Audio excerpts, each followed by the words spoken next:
Zee 24 तास एक पाऊल पुढे। सहसंमतीनं शारीरिक संबंध ठेवण्याचं वय 18 वरून पुन्हा 16 वर्षावर आणण्याचा केंद्र सरकारचा विचार आहे। या आठवड्यात होणाऱ्या कॅबिनेट बैठकीत क्रिमिनल कोडमध्ये बदल करण्याचा प्रस्ताव येण्याची शक्यता आहे। गेल्याच वर्षी सरकारने एक अध्यादेश काढून ही वयोमर्यादा 18 केली होती। दिल्लीतल्या सामूहिक बलात्काराच्या घटनेनंतर बालगुन्हेगारांचं वय कमी करण्यावरून देशभरात चर्चा झडू लागल्या आणि त्यातूनच आता सहमतीनं शरीर संबंध ठेवण्यासाठी लागणारं वय कमी करण्यासाठी प्रयत्न सुरू झालेत।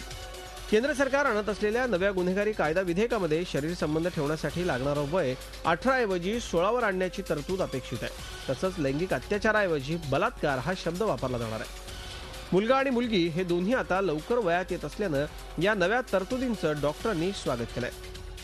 हे जे चांगला केलं आहे मला वाटते this is a good thing what has been done.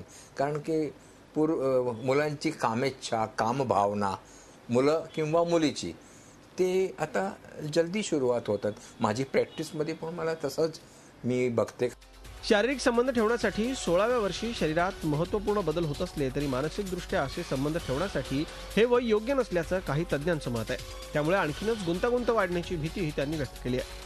ह्याच्याने चांगलंच आपल्याला काही निकाल मिळेल असं वाटत नाही। समाजात आणखीन समस्या वाढू शकणार, आणखीन काही निरनिराळ्या गोष्टीच्या आपल्याला सामोरे करावं लागेल। 16 वर्षाची मुलगी कन्सेन्शुअल सेक्समध्ये तयार झाली सुद्धा ती एक प्रेग्नन्सी झाला तर आई व्हायला आपण विचार करायला पाहिजे।